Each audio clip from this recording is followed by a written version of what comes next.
Fala comigo, gente, tudo bem? Prazer estar aqui com vocês. Eu sou o Janderson Moura, eu sou pastor e professor de seminário. Na verdade, hoje eu ensino em mais de 14 escolas no Brasil e até fora do Brasil. E para mim é um prazer poder estar aqui com você, para poder falar um pouco a respeito da palavra de Deus e compartilhar sobre um dos temas que mais queima no meu coração. Inclusive, é um tema de um livro que eu escrevi há um tempo atrás. O tema se chama Justiça de Deus. É esse livro que está aqui. É um livro que hoje ele é base de leitura obrigatória em mais de 12 escolas, no Brasil e também na América do Sul. E você que está aqui, você pode ter acesso a esse livro através do meu site jandersonmoura.com.br. Chega lá, você vai ter acesso a esse livro e ao meu novo lançamento, que é esse livro aqui, ó, Profeta, Sacerdote e Rei. Nesse livro eu falo um pouco a respeito do evangelho que é anunciado através do livro de Hebreus, né? Uma construção do evangelho dentro da ótica do livro de Hebreus. O livro de Hebreus ele é escrito com a intenção de defender o evangelho para uma igreja que estava pensando em desistir. E a forma que o escritor de Hebreus decide incentivar o povo a não desistir é através do evangelho de Cristo, fazendo aquela igreja entender o que de fato é o evangelho. E lá no site você também tem acesso a esse livro. Mas eu não estou aqui para falar do que eu escrevi, eu estou aqui para falar sobre esse tema. Então você que está aqui hoje, prepara teu coração, você já pode pegar papel, você já pode pegar caneta aí, você pega a sua Bíblia, e eu tenho certeza que nós vamos viver agora aqui um tempo bem incrível, um tempo abençoado por Deus. Quero começar orando. Pai, em nome de Jesus, te agradecemos por esse tempo. Pai, eu te peço que agora as nossas mentes estejam cativas ao Senhor.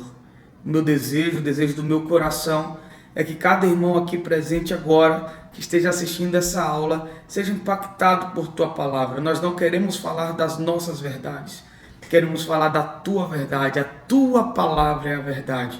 E é debaixo dessa realidade que nos colocamos agora. Por isso te peço que o Senhor nos conceda espírito de revelação e de sabedoria no pleno conhecimento do Senhor, iluminando os olhos do nosso entendimento para que nós possamos compreender a altura, a profundidade, a largura e o comprimento do Teu amor, para que juntos possamos viver e desfrutar das realidades da Tua palavra como verdade em nossas vidas. Que a verdade seja um escudo para nós, que a verdade seja uma armadura e que sobre ela possamos viver a Tua vontade onde quer que estejamos. Te agradecemos em nome de Jesus. Amém. Glória a Deus. Abra sua Bíblia comigo no livro de 2 Coríntios, capítulo de número 5. O tema da nossa aula se chama Justiça de Deus. E nós vamos trabalhar um pouco sobre esse aspecto bíblico que o apóstolo Paulo nos ensina com muita firmeza a respeito não de um Deus que exerce justiça. Eu me lembro que quando eu fui fazer o lançamento do meu livro, uma senhora cristã me procurou e falou assim: graças a Deus, pastor, até que fim alguém vai falar que a justiça de Deus tarda, mas não falha, que Deus é justo. E eu falei: glória a Deus, irmã, Deus é justo, a justiça dele é perfeita, mas esse livro não fala da justiça que Deus exerce, mas fala da justiça que Deus é e daquela justiça que Deus nos tornou. Ou seja, eu não vou aqui hoje falar sobre um Deus que exerce justiça como juiz, mas eu estou aqui para falar de um Deus que é justiça e nos transformou também em justiça. Pastor, o que isso significa? É exatamente um pouco do que nós vamos compartilhar. Eu quero começar dentro de um texto base e nós vamos fazer uma construção de uma ideia para que essa ideia de que nós somos justiça de Deus não fique apenas na sua mente ou como uma informação vaga. Eu preciso construir isso no seu coração. Em 2 Coríntios 5, 21, a Bíblia fala assim, a Bíblia diz, 2 Coríntios 5, 21, aquele que não conheceu o pecado, Deus o fez pecado por nós, para que nele fôssemos feitos justiça de Deus. Vamos ler de novo. Aquele que não conheceu o pecado, Deus o fez pecado por nós, para que nele fôssemos feitos justiça de Deus. Então, justiça de Deus não é algo que Deus exerceu, mas é algo que eu me tornei, é algo que eu fui feito. E esse próprio texto, o apóstolo Paulo, ele já nos deixa uma explicação meio que completa. O próprio versículo, ele consegue trazer detalhes a respeito do que significa ser justiça de Deus. Mas você pode bater no seu peito agora, porque a Bíblia diz, e dizer assim, ó, eu sou justiça de Deus. Vamos lá? 1, 2, 3. Eu sou justiça de Deus. Então é algo que eu sou. Mas o texto ele é autoexplicativo. O texto começa com a primeira informação. Aquele que não conheceu o pecado. Quem é aquele que não conheceu o pecado? O texto está falando de Jesus. Jesus foi aquele que veio à terra. Jesus foi aquele que, como homem de Deus, como filho de Deus, viveu, se manifestou, curou, passou por momentos difíceis, passou por momentos complicados, mas não pecou. Aquele que não conheceu o pecado, Jesus. Primeira informação. Segunda informação, Deus o fez pecado por nós. Então, Jesus, que foi aquele que não cometeu pecado, agora o texto está falando que Deus o transformou em pecado por nós. É um momento em que Jesus naquela cruz, ele recebe sobre si toda a nossa condenação, todas as nossas maldições, toda a nossa culpa. É o momento em que os nossos pecados estão sobre ele, e aquele momento o Filho de Deus, que nunca havia conhecido o pecado, se fez pecado por nós. A terceira informação é para quê? Ou seja, tudo isso teve um propósito. O propósito que veio acima de tudo, o propósito que veio acima da dor, o propósito que veio acima do sofrimento, o propósito que veio acima de todo o processo de crucificação, de rejeição e de traição. Para quê? Então Jesus, ele foi feito pecado para um propósito. E aí ele vai continuar dizendo, para que nele. Agora Paulo está falando sobre posição. Nele é estar nele. Quando nós falamos essa palavra nele, nós estamos tendo uma junção de uma preposição em mais ele. Então, em mais ele significa nele. E a preposição em nos dá uma ideia de estar dentro. É por isso que quando você conversa com alguém e pergunta pelo telefone onde você está, e a pessoa fala assim, eu estou em casa, quem vai estar do outro lado vai te imaginar dentro da casa, porque a preposição em automaticamente te coloca dentro de algo. Então, em mais ele, nele, ou seja, em Cristo.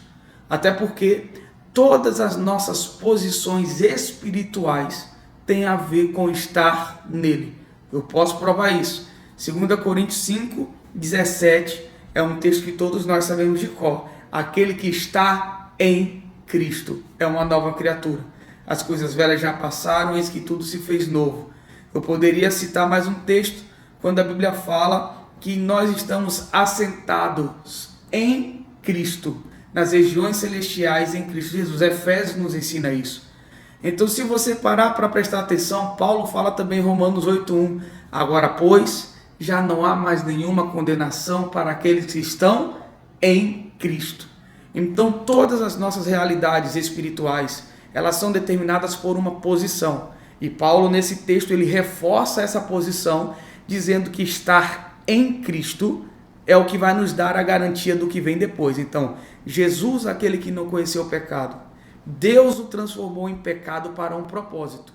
E o propósito é que eu estando nele, eu fosse feito, ou eu seja feito, ou fôssemos feitos. Ou seja, não é algo que eu conquisto, não é algo que eu me esforço para ser, não é algo que eu desenvolvo de uma forma natural, mas é para que eu fosse feito, ou seja, eu estando nele.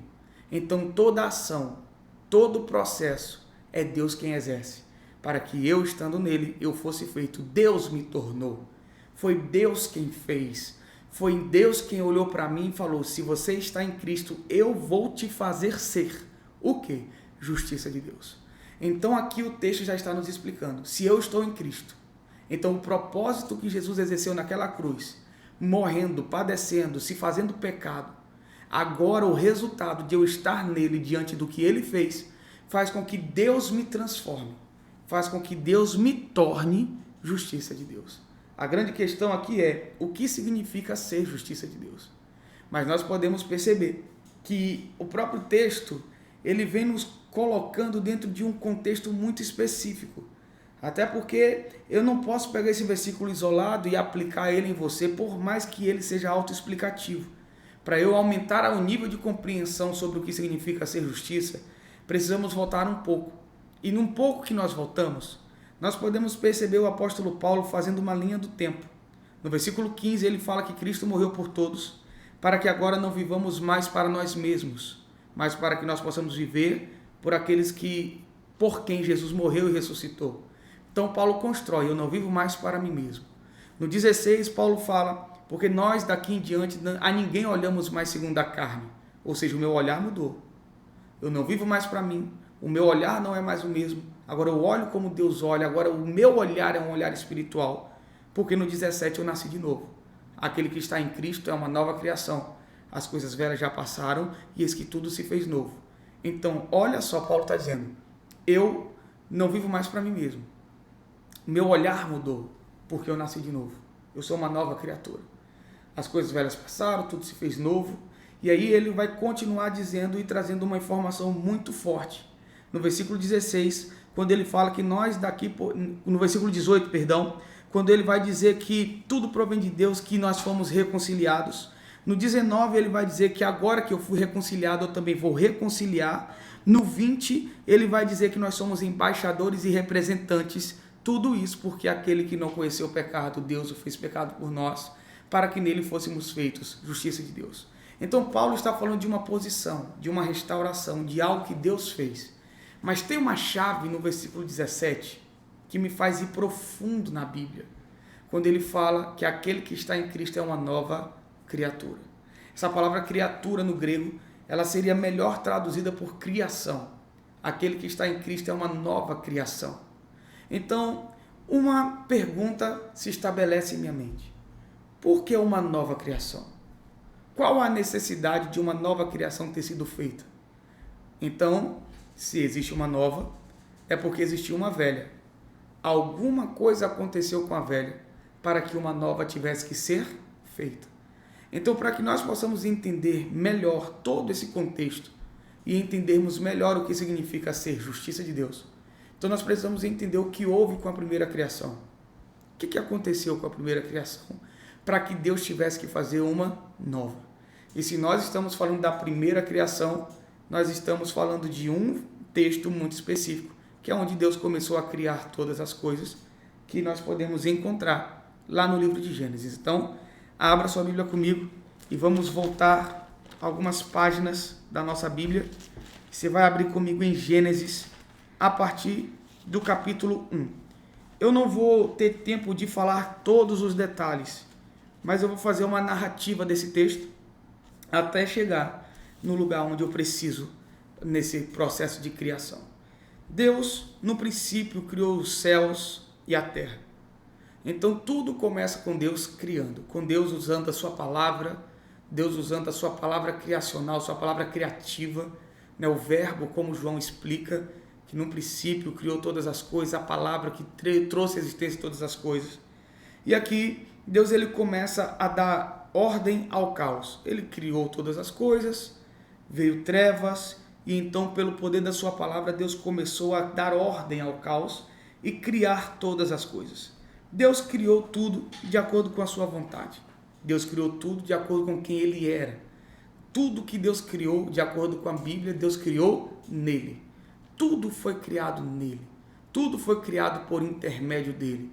Então, a sua essência, a sua natureza está impregnada em toda a criação. E Deus, ele vai estabelecendo esses princípios. Hoje em dia, já não é mais novidade, porque muito se fala sobre isso. E é uma verdade, porque Deus, pelo poder da sua palavra, foi criando todas as coisas. Em outras coisas, Deus terceirizou. Ou seja, Quando Deus decidiu criar as árvores, Deus não falou, exista árvores, mas Deus falou com a terra, terra, produza árvores frutíferas. Quando Deus criou os peixes do mar, Deus ele não falou, e haja peixes, não, Deus falou com a água, água produza enxames, produza peixes. Quando Deus decidiu criar os animais da terra, Deus falou com a terra, terra produza animais selváticos. Então Deus estava determinando muito mais do que o poder ou a força de sua palavra, mas Deus estava determinando a origem de tudo que se cria. O que Deus está dizendo é, tudo tem uma origem, tudo foi criado a partir de mim, mas aquilo que vai ser criado a partir de mim também terá sua origem. É por isso que quando nós falamos sobre a terra e a árvore, se você corta uma árvore pela sua raiz, ela vai morrer, porque ela foi arrancada da terra. E o que é a terra para uma árvore? A origem.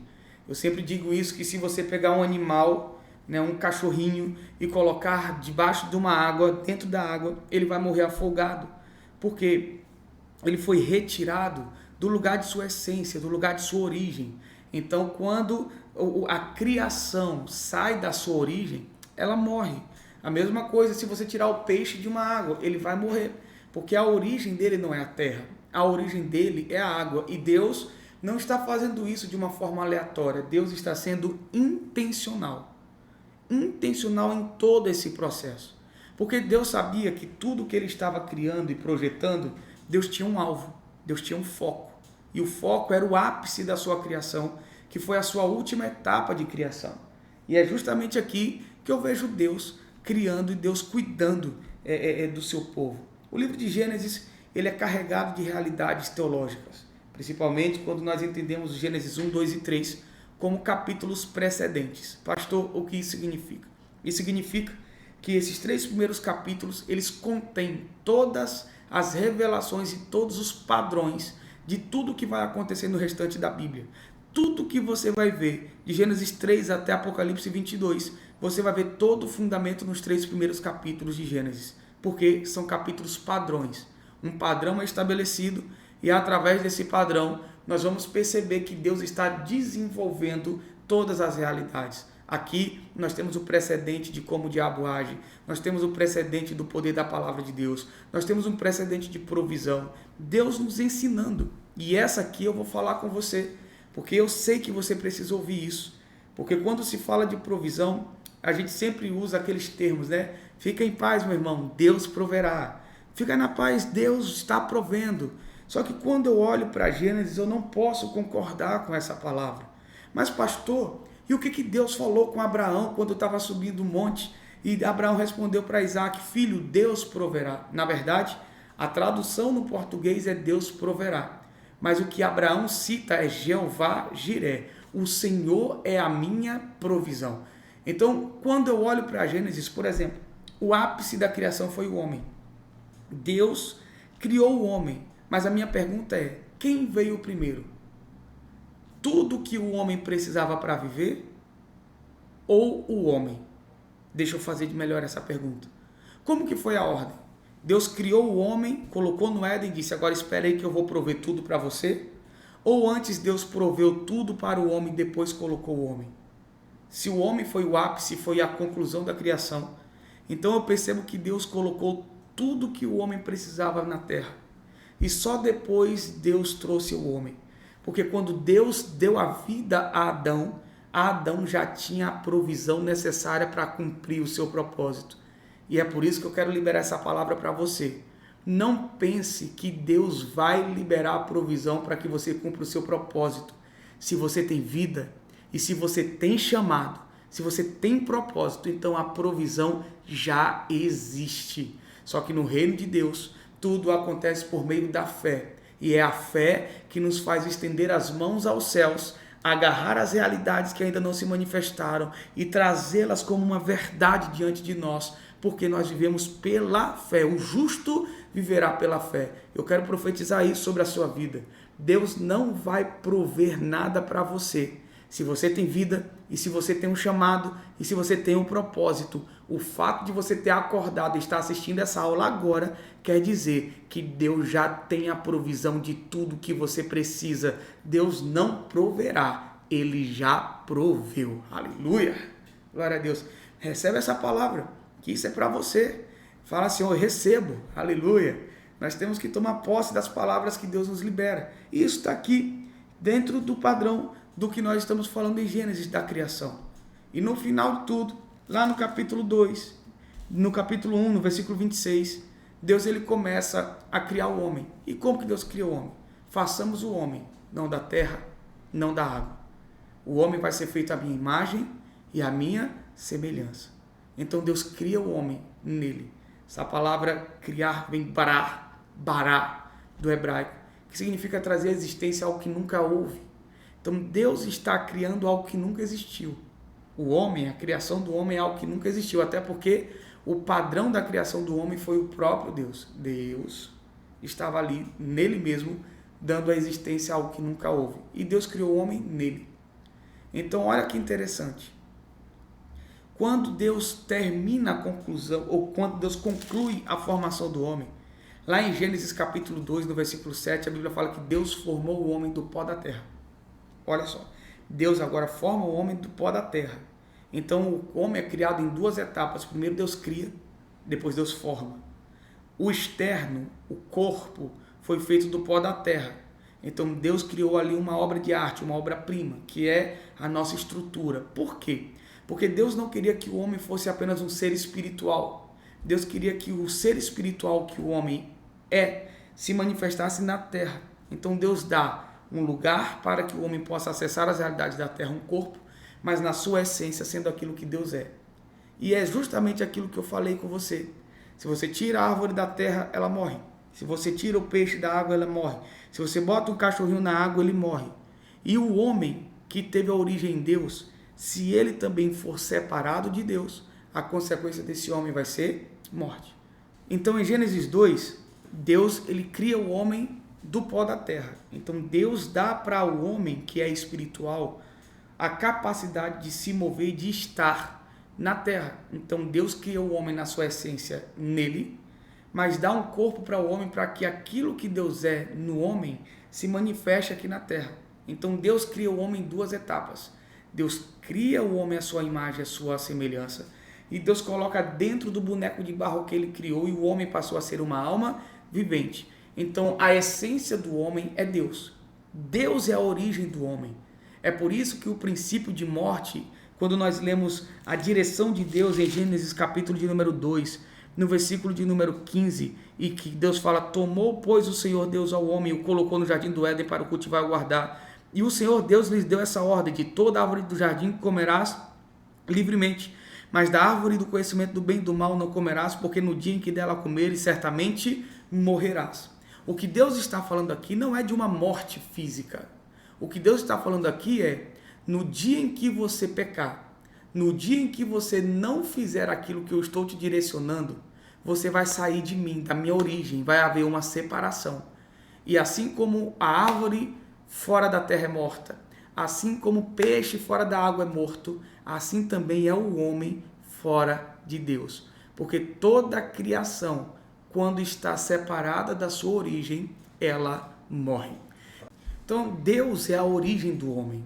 E se Deus é a origem do homem, é aqui que nós vamos entender o que Deus está nos explicando em Gênesis 2, a partir do versículo de número 16, quando a Bíblia fala assim, ó, e o Senhor Deus lhes deu essa ordem, de toda a árvore do jardim comerás livremente, mas da árvore do conhecimento do bem e do mal não comerás, porque no dia em que dela comeres, certamente morrerás. O que Deus está falando de morte não é uma morte natural, uma morte física. O que Deus está falando é de uma separação.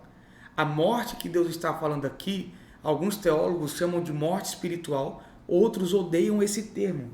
Mas o que isso significa é que houve uma separação entre criação e criador. Quando o homem peca, o homem se separa de Deus. E assim como a árvore longe da terra, assim como o peixe fora do mar, o homem sem Deus, ele é morto. Então o que Deus está ensinando é que nós temos uma origem. Deus é a nossa origem. E a partir do momento em que o homem come do fruto do conhecimento do bem e do mal, então há uma ruptura. A criação está separada do Criador. E é nesse momento em que as coisas começam a acontecer. Porque agora Deus, que havia criado o homem nele, procura nele, o homem não encontra. Deus procura no Éden, Adão, onde você está. E muitas pessoas falam, mas pastor, Deus não sabia onde Adão estava? Sim, Deus sabia. Mas Deus estava procurando Adão nele, que tudo é criado nele. Mas quando o pecado fez separação, então Deus, ele não encontrou mais Adão naquele lugar de relacionamento, naquele lugar de intimidade. Então Deus vem à procura de Adão. E Deus procura Adão e fala, Adão, cadê você? E Adão começa a falar algumas coisas que aconteceram com ele, que nós vamos falar com um pouco mais de tempo já já. E então Deus fala assim, Adão, por acaso você comeu do fruto do conhecimento do bem e do mal que eu falei para você não comer? E aí começa, né, toda aquela questão de Deus vindo para dar alguma sentença sobre Abraão. Mas eu queria mostrar para vocês aqui um ponto que para mim é muito importante, que é o momento da queda. Esse momento é o momento em que nós precisamos entender, porque a primeira criação, ela foi corrompida pelo pecado e por isso o homem se separou de Deus. Lembre-se que nós estamos vindo lá de 2 Coríntios 5,17. Aquele que está em Cristo é uma nova criação. O que aconteceu com a primeira? Essa criação extraordinária de Deus. A Bíblia fala que o homem era vestido de glória. A Bíblia fala que o homem não precisava de roupa para se vestir porque a glória de Deus vestia ele. Agora que o pecado veio, o homem se separa, a glória se esvai, tudo acaba. Então Deus vem para poder criar um processo de restauração. Mas olha como que o pecado entrou. Por que eu preciso falar isso com você? Porque isso está em Gênesis 3. E essa forma, esse método aqui, ele não muda. Olha que interessante. Gênesis 3, versículo 1. A Bíblia fala assim, quem está aqui comigo diz amém? A Bíblia fala assim, ó. Mas a serpente mais sagaz que todos os animais selváticos que o Senhor Deus tinha feito, disse à mulher, é assim que Deus disse, não comereis de toda a árvore do jardim? Respondeu-lhe a mulher, do fruto da árvore do jardim podemos comer, mas do fruto da árvore que está no meio do jardim, disse Deus, dele não comereis, nem tocareis nele, para que não morrais. Então a serpente disse à mulher, é certo que não morrerás, porque Deus sabe que no dia que dele comerdes, se vos abrirão os olhos, e como Deus sereis conhecedores do bem e do mal. Vendo a mulher que a árvore era boa para se comer, agradável aos olhos, e árvore desejável para dar entendimento, tomou-lhe do fruto e comeu e deu também ao seu marido. E ele comeu, e abriram-se então os olhos de ambos, e percebendo que estavam nus, cozeram folhas de figueiras e fizeram cintas para si. Olha só como que o pecado entrou, presta atenção. O diabo, ele se aproxima de Eva com uma sugestão. Poderíamos falar de muitas coisas, mas eu quero ser direto. Uma sugestão. O diabo não chegou falando para Eva, "Ih, você está enganada." Não. O diabo fez uma pergunta. Por acaso Deus disse isso? O que o diabo queria saber era o quanto da palavra que Deus deu para Eva estava dentro dela. Davi disse o segredo sobre isso. Eu escondi a tua palavra no meu coração para não pecar contra ti. Ou seja, dependendo do nível de palavra que você tem, Satanás sempre vai vir para sondar o nível de palavra que você carrega. Para saber se você está firmado numa palavra que Deus disse, ou para saber se você está firmado na ideia de uma palavra que Deus não disse. Então a pergunta do diabo é, Deus disse isso? E agora a resposta de Eva é o que vai ou repelir ou atrair o diabo. Por exemplo, Eva vai falar, Deus falou que nós poderíamos comer de toda a árvore do jardim, tá certo? Mas da árvore do conhecimento do bem e do mal, Deus falou para não comer e nem tocar. Peraí, Deus não disse para não tocar. Nós lemos agora o texto. Deus disse para não comer. Só que Eva agora está acrescentando algo que Deus não disse. Quando Eva fala o que Deus não disse, o diabo já entende uma fragilidade. Então, se na fala tem algo que Deus não disse, o diabo vai usar essa fragilidade para poder dar uma sugestão, porque o diabo encontrou ali uma vulnerabilidade. E a sugestão do diabo é, certamente isso não vai acontecer. O que Deus quer é que você não coma para você não ser como ele é, para que você não se torne conhecedor do bem e do mal como ele é. Mas espera aí, quando Deus cria o homem, Deus criou o homem à sua imagem e à sua semelhança. Adão e Eva, eles já eram como Deus. Só que o diabo encontrou uma fragilidade para propor a Adão e Eva algo que eles já tinham. E naquele momento de fragilidade, Eva aceita a sugestão. Então a sugestão entrou, a ideia entrou. E quando a ideia entrou, a sugestão de Satanás, eu sempre ouvi isso, e minha sogra sempre fala isso comigo. Ela sempre fala assim, filho, o segredo da ideia é o seguinte, a ideia sempre pode vir sobre a sua mente. Ela só não pode morar como um passarinho. Ele pode voar sobre a tua cabeça, ele só não pode construir um ninho. Muitas coisas que nós pensamos não surgem de nós.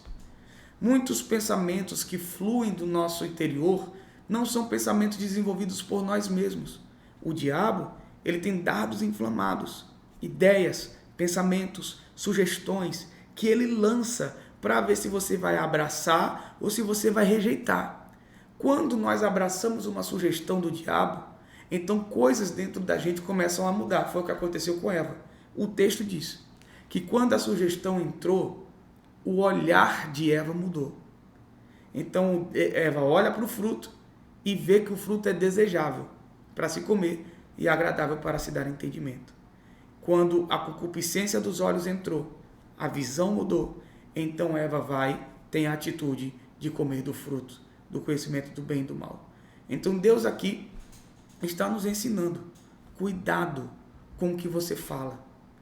Cuidado em colocar tudo na conta de Deus, porque o diabo pode pegar essa fragilidade para te dar sugestões, e depois você cair e não ter mais capacidade de se levantar. O padrão do diabo não mudou. Até hoje ele usa esse mesmo padrão de pecado. Então guarde o que Deus fala, guarde a palavra de Deus e não saia por aí falando que você está vivendo o que Deus te mandou viver, que você está fazendo o que Deus mandou você fazer, se você não tiver convicção de que de fato foi Deus quem falou. Amém?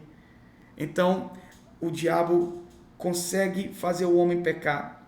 Eva vem, faz com que Adão come do fruto. Deus vem e pergunta para Adão o que aconteceu.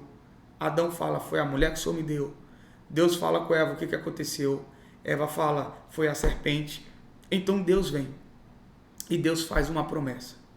A promessa da redenção. A primeira pregação clara sobre Jesus na Bíblia. Em Gênesis 3,15, quando Deus fala assim, com a serpente, porém inimizade entre ti e a mulher, entre a tua descendência e o seu descendente. Entre esse descendente te ferirá a cabeça e tu lhe ferirás o calcanhar. Então vamos lá, olha o que Deus está dizendo. Porém inimizade entre você, serpente, e a mulher. Entre a tua descendência, serpente, e o descendente da mulher. O descendente da mulher vai esmagar a tua cabeça, mas você vai ferir o seu calcanhar. Duas palavras-chave: esmagar, ferir. Esmagar é algo que não tem volta. Ferida é algo que cicatriza, talvez em 3 dias. O que Deus está dizendo é, esse descendente traduzido no hebraico significa semente. Sêmen. Do sêmen da mulher. Mas espera aí, mulher não tem sêmen. Então aqui Deus já está dizendo que é algo sobrenatural que vai acontecer. Não tem homem na história, é uma mulher, que Deus vai fazer de uma forma sobrenatural um descendente surgir. Ele vai ser ferido. Talvez uma morte de cruz que ao 3º dia ele ressuscite. Mas o que ele vai fazer será eterno, porque ele vai esmagar a cabeça da serpente. Jesus está sendo pregado. E então, Deus ele finaliza contando como que vai acontecer no versículo 21. Quando Deus fala, e fez o Senhor roupas de pele de animal para Adão e Eva e os vestiu. A pergunta é, cadê o animal que era dono dessa roupa, desse couro? Então, para que Deus pudesse dar a pele de um animal para Adão e Eva, Deus teve que fazer um sacrifício. Um animal inocente morreu. Seu sangue foi derramado para cobrir a nudez do homem. O que é a nudez? Foi a realidade exposta depois do pecado. Então, Deus, através de um sacrifício, estava cobrindo o pecado do homem. É óbvio que isso aqui era uma sombra, mas já apontava para Jesus, o Cordeiro de Deus, que se entregou como um cordeiro, que foi morto, teve seu sangue derramado, só que ele não cobriu o nosso pecado, ele perdoou os nossos pecados. É por isso que uma nova criatura teve que ser feita. É por isso que Jesus teve que vir para restaurar a essência da criação. Porque o pecado trouxe para o homem características. São consequências que o pecado nos trouxe. Você pode anotar aí, se você quiser, consequências do pecado para a humanidade. Eu vou te falar só de alguns. Primeira consequência, medo. Adão disse para Deus, eu tive medo e me escondi. Tudo nessa narrativa de Gênesis 3, a partir do versículo 7 agora. Deus não criou o homem para ter medo. O verdadeiro amor lança fora todo medo. Agora eu vejo homens de Deus com medo de viver o seu propósito, com medo de avançar, com medo de obedecer, com medo de abandonar o que Deus mandou abandonar, com medo de fazer as direções que Deus deu. Por quê? Porque agora estão sendo dominados por um princípio que veio ao homem pelo pecado. Sendo que na cruz, Jesus já destruiu o poder do medo, aleluia. A Bíblia fala que no amor não há medo. Então você não precisa ter medo. Ele vai vir. É um sentimento que por causa do pecado nós fomos expostos a ele. Mas ele não pode te dominar. O medo não pode te dominar. Segunda consequência é a vergonha. Quantas pessoas hoje estão debaixo de vergonha? Vergonha de quem são, de características, vergonha disso, daquilo, mas eu não falo bem, mas vergonha. Quando tem que liberar uma palavra de Deus, tem vergonha, se treme todinho. Quando tem que fazer alguma coisa, eu não consigo. São dominados pela vergonha, quando na verdade olhamos para a palavra e entendemos que na cruz Jesus destruiu o poder da vergonha. A vergonha que foi exposta pelo pecado quando a nudez do homem apareceu. Adão cobre de figueira porque ele ficou com vergonha da sua nudez. Poderíamos falar mais. Além da vergonha que tem anulado muitos chamados e muitos propósitos, podemos falar também do senso de culpa. Quantas pessoas, quando erram, ao invés de se aproximarem de Deus, elas correm de Deus, elas fogem de Deus, como se Deus fosse injusto, como se Deus fosse um juiz penoso. Mas, na verdade, quanto mais eu falho, mais próximo de Deus eu preciso estar. Mas aquele senso de culpa começa a te dizer, não adianta orar que você é hipócrita. Esse senso de culpa começa a dizer, você não tem moral para fazer isso, você não tem moral para viver esse chamado. Quem você é, olha os seus erros. Quando, na verdade, toda a culpa Jesus resolveu na cruz do Calvário, aleluia. E os complexos de inferioridade. Muitas pessoas se sentem indignas de estarem na presença de Deus. Não, mas eu? Quem sou eu para ser usado? Meu Deus, Deus sabe quem eu sou pobre, eu não tenho dinheiro, não tenho capacidade, não falo bem, olha a minha aparência, olha de onde eu vim, e começam a dar desculpas porque não se sentem dignos de ser usados por Deus ou de viver algo em Deus. E esse complexo foi algo que Satanás, pelo pecado, introduziu nos nossos corações, porque a essência do Evangelho destrói todo o complexo de inferioridade. Você não é inferior, você é criação de Deus, foi Deus quem te criou do jeito que você é o melhor de Deus, mas o pecado distorceu isso em nossos corações e nós precisamos ter muita clareza a respeito dessa realidade. Então, quando eu olho para o pecado do homem no Éden, o medo, a vergonha, a culpa, o complexo de inferioridade, foram realidades que o pecado trouxe para nós. Mas tem uma definição do que é ser justiça de Deus, que traz para nós já um caminho para o que nós precisamos falar e finalizar. É que ser justiça de Deus é W. Kenyon, ele sempre deu essa definição.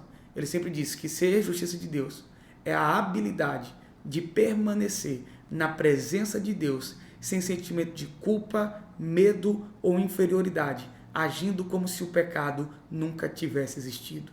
O que Jesus fez naquela cruz nos restaurou a uma nova vida, nos restaurou a uma nova identidade, nos restaurou a uma nova posição. E essa posição não tem a ver com quem eu sou, tem a ver com quem Ele é. Essa nova posição não tem a ver com o que eu faço, tem a ver com o que Ele fez naquela cruz. É aqui que nós voltamos para 2 Coríntios 5 e começamos a entender que essa nova criação nos conduziu a essa posição de sermos justiça de Deus. Então eu sou justo, eu sou justificado. O pecado que destruiu a primeira criação não me domina mais. O pecado que estabeleceu força sobre a primeira criação não exerce mais controle sobre mim, porque nós somos justificados e a justificação nos transformou em justiça de Deus. Então, quando eu digo que eu sou justiça, eu estou dizendo que o pecado não me domina mais. Quando eu olho para a carta que Paulo escreve no livro de Romanos, você vai ver que Romanos é um tratado de Paulo sobre justiça de Deus. E é aqui em Romanos que Paulo ele fala sobre coisas que, por exemplo, Romanos 6,14, porque o pecado não terá domínio sobre vocês, porque vocês não estão debaixo da lei e sim da graça. É aqui que nós vamos perceber em Romanos 5, versículo 17, se pela ofensa de um e por meio de um só reinou a morte, muito mais os que recebem a abundância da graça e o dom da justiça reinarão em vida por um só, a saber, Jesus Cristo. A justiça nos veio como um dom, como um presente. Não tem a ver com o que eu sou, não tem a ver com o que eu faço, tem a ver com o que Deus enxerga em mim, tem a ver com o que Deus me tornou. E quando eu falo sobre ser justiça de Deus, eu falo sobre realidades que Deus apontou para mim. E eu queria que você anotasse aí algumas definições do que é ser justiça de Deus. E eu vou completar essa matéria e terminar essa aula mostrando para você alguns textos que a Bíblia aponta sobre essa nova identidade, sobre essa nova posição, essa posição que Deus te colocou. Você poderia dizer, pastor, então tá bom, o que é ser justiça de Deus? A primeira definição já te dei, é a habilidade de permanecer na presença de Deus, sem sentimento de culpa, medo ou inferioridade, agindo como se o pecado nunca tivesse existido. Essa é a primeira definição do que é ser justiça de Deus. A segunda definição do que é ser justiça de Deus é a definição que eu vou te dar agora. Anota aí comigo, para você não perder esse conteúdo e você nunca se esquecer do que eu vou te falar. Ser justiça de Deus é ter uma boa posição com Deus. Ser justiça de Deus, o dom da justiça é o ato de Deus que declara o homem livre de culpa. Eu vou falando rápido, você dá pausa, volta, ouve de novo por causa do nosso tempo. É o ato de Deus que declara o homem livre de culpa. Terceira definição, ou quarta agora, né? É o ato de Deus que declara o homem aceito diante dele, santo. Outra definição é ter a própria natureza de Deus. Lembra que Deus nos deu essa natureza? Outra definição é a transferência da própria justiça de Deus para nós. Então tudo isso aqui tem a ver com ser justiça. Pastor, esse dom da justiça que Paulo fala, o senhor consegue ser um pouco mais claro e específico? Consigo. A palavra para justiça no Novo Testamento é dikia, D de dado I, K-I-A, dikia. Essa é a raiz da palavra justiça no Novo Testamento. No Velho Testamento, a palavra em hebraico para justiça é tzedek, T-S-E-D-E-K. É por isso que você cantava aquela música Tzedekenu Yahvé, minha justiça, ou seja, Deus, o Senhor é a minha justiça. Vem da raiz de tzedek. Então, o homem no Velho Testamento, para ser justificado, ele precisava entender que ele seria tzedek. E o que significa tzedek? Eu sou por aquilo que eu faço. Então, no padrão da velha aliança, a única forma do homem ser justificado era por meio de obras, era por meio daquilo que ele fazia. Então ele fazia para ser, ele tinha que obedecer à lei para ser considerado justo.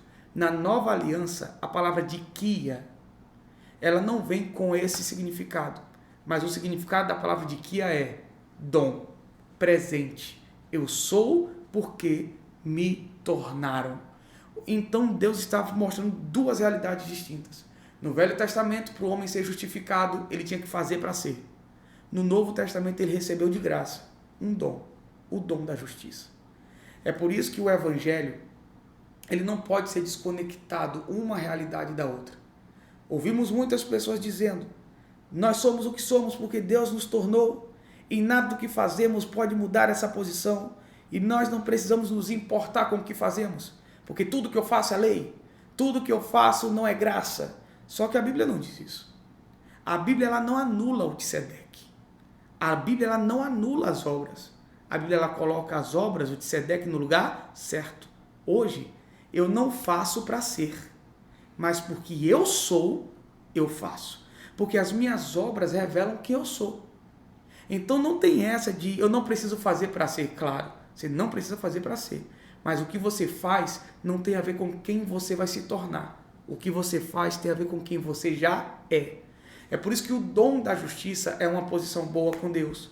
É viver como alguém que não tem culpa. É viver como alguém que foi aceito diante de Deus, entendendo que a santidade de Deus foi transferida para mim. Porque essa é a realidade que Deus tem para a minha vida. Esse é o posicionamento que Deus tem para a minha vida. O meu relacionamento com Deus hoje, ele vai além do que eu, como homem e carne, ainda consigo viver. Porque muitas vezes falhamos, mas nós não somos o que falhamos. Nós erramos, nós não vivemos mais na prática do pecado.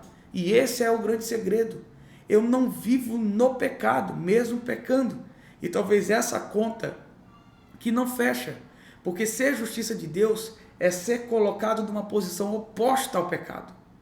E quando nós falamos assim, não, mas eu não sou um pecador, eu não sou alguém dominado pelo pecado, nós precisamos entender que essa posição foi Deus que me colocou no meu espírito.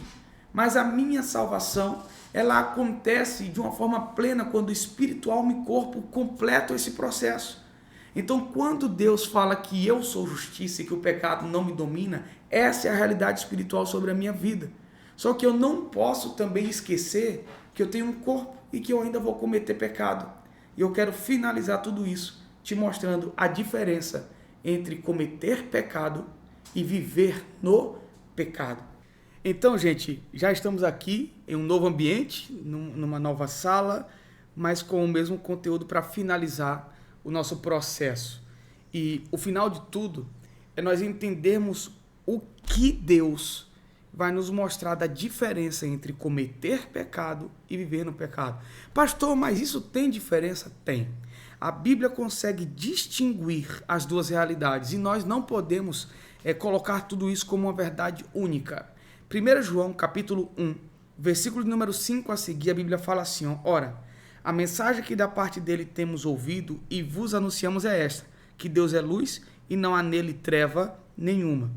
Se dissermos que mantemos comunhão com ele e andarmos nas trevas, mentimos e não praticamos a verdade. Se, porém, andarmos na luz como ele está na luz, mantemos comunhão uns com os outros e o sangue de Jesus, seu Filho, nos purifica de todo pecado.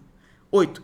Se dissermos que não temos pecado nenhum, a nós mesmos nos enganamos e a verdade não está em nós. Se confessarmos os nossos pecados, ele é fiel e justo para nos perdoar os pecados e nos purificar de toda injustiça.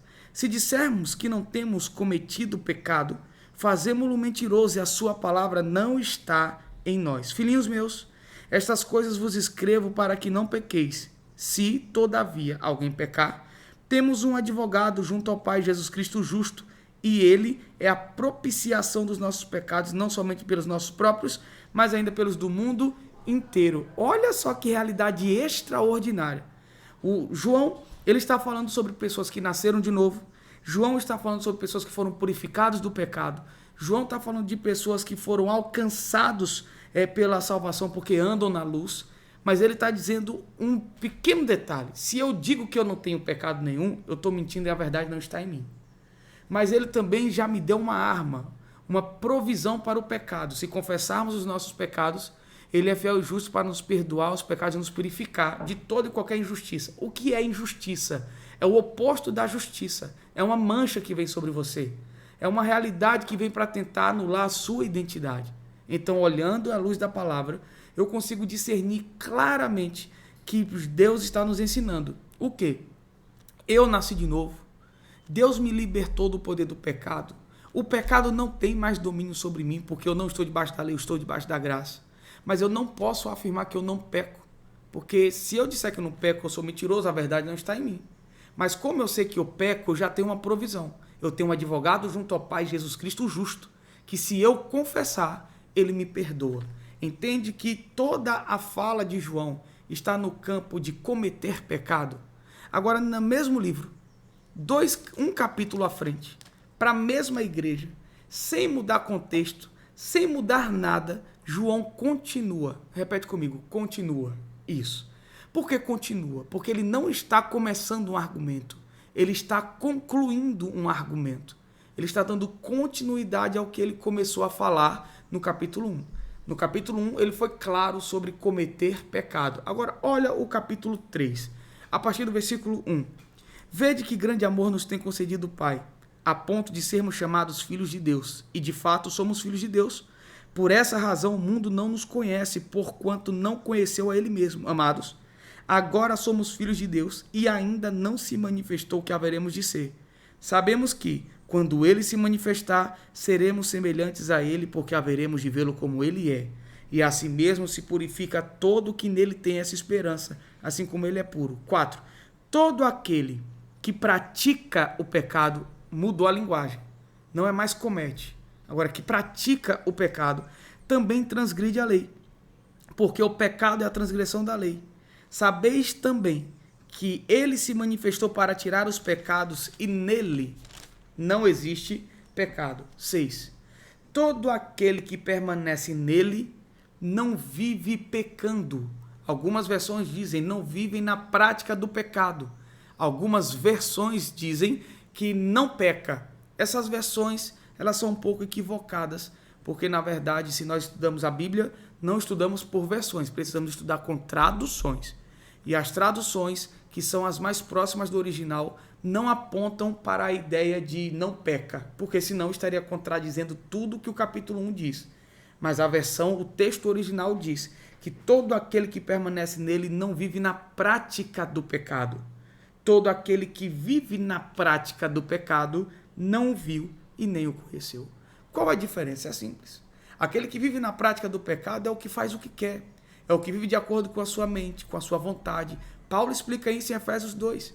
Ele vai nos mostrar que essas pessoas que vivem de acordo com a sua vontade, que vivem de acordo com a sua mente, essas pessoas vivem constantemente em pecado. E essa realidade de pecado é a realidade que nós estávamos inseridos antes de Jesus. Uma vez que nós nascemos de novo, eu não vivo mais de acordo com a minha vontade, não vivo mais de acordo com o meu desejo, eu não vivo mais na prática dos pecados que eu vivia antes de Cristo. Até porque hoje eu não sou quem deveria ser, mas eu também já não sou quem eu era. Eu já fui transformado, já vivi libertação, eu já fui transformado e restaurado. Deus já fez tantas coisas em mim, mesmo sabendo que ainda muitas coisas precisam serem feitas. E se eu ainda estou em obra, eu não cheguei na plena perfeição de varão perfeito. É por isso que ainda existem pastores, mestres, evangelistas, apóstolos, profetas, porque enquanto houver igreja, existem pessoas sendo aperfeiçoadas. Quando todos chegarem ao nível de varão perfeito, os ministérios não serão mais necessários. Mas por que eles existem? Porque eu ainda não sou perfeito. Mas eu não vivo mais na realidade do pecado que eu vivia no passado.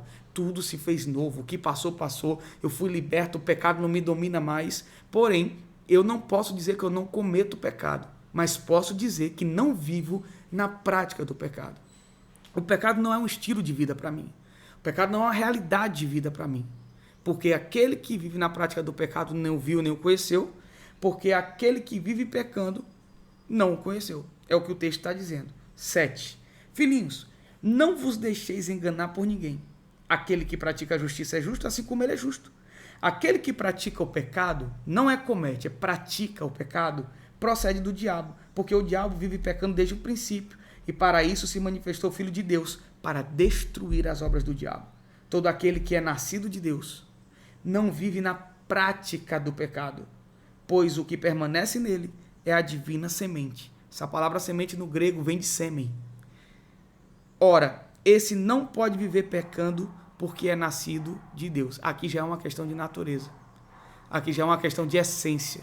Aqui já é Deus me colocando de volta nele, dizendo, ele tem a mesma natureza que eu tenho. É por isso que nós podemos ficar tranquilos.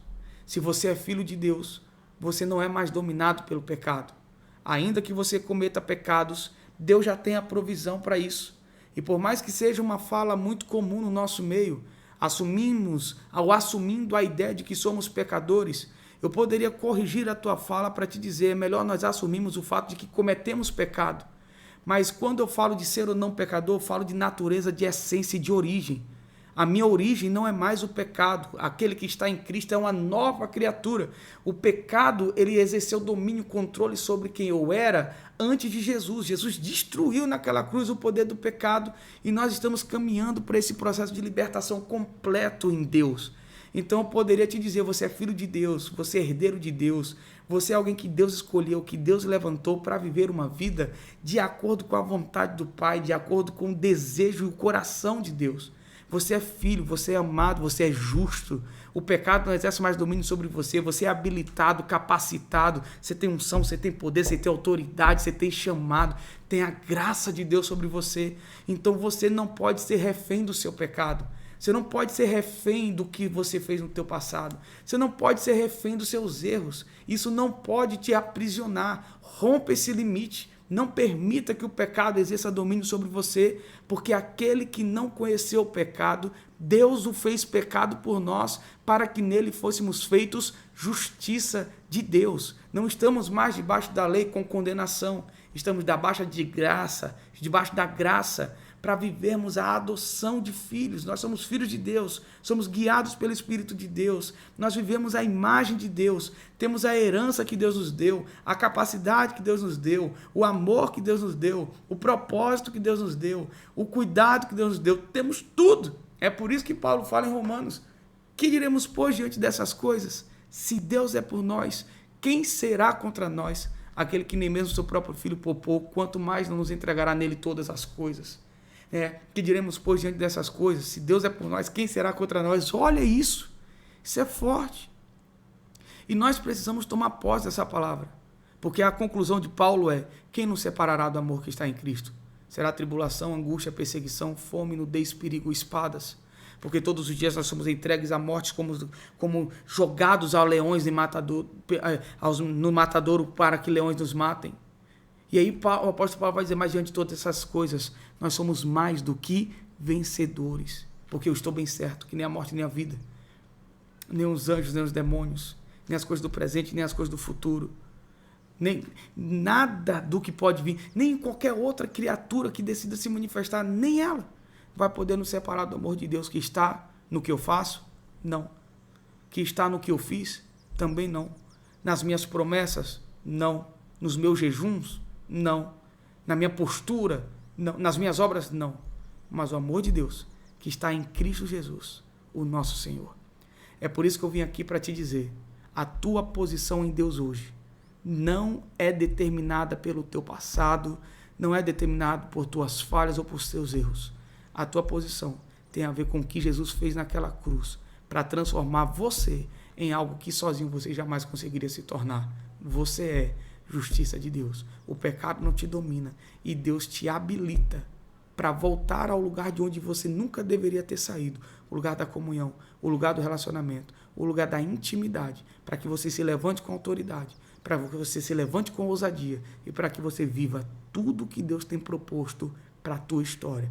Eu te abençoo e termino essa aula dizendo: você é justiça de Deus. E se você for mais ousado do que eu, bate no teu peito agora e diz assim: eu sou justiça de Deus. Eu vou viver o que Deus tem para a minha vida. Eu vou cumprir o propósito de Deus para a minha vida. O meu passado não vai me aprisionar. Os meus pecados não irão me aprisionar. Eu sou liberto, eu sou santo, eu sou justo. E eu vou viver tudo que Deus tem reservado para mim.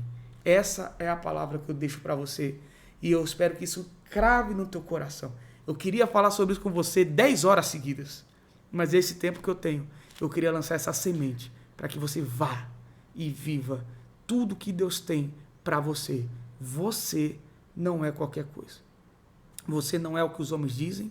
Você não é o que seus pais determinaram. Você não é o que seus amigos dizem. Você não é o que a sua vida mostrou para você. Você é justiça de Deus. Eu te abençoo em nome de Jesus. Bom, Janderson, são alguns seminários, muitos alunos formados, a qual eu sou um deles, tive a honra de ser seu aluno, muitas pessoas pastoreadas por você, então você já exerce uma grande influência há muito tempo na caminhada pastoral, e esse é um treinamento para liderança. E se você pudesse, como Paulo na segunda carta a Timóteo, deixar a sua última carta escrita, uma carta oral, no tempo que você precisar, para esses líderes que vão te ouvir, qual seria a sua mensagem? Se fosse uma última mensagem agora na internet, depois você não vai ter oportunidade de falar nada além disso. Qual seria a sua última mensagem para esses líderes que estão te ouvindo?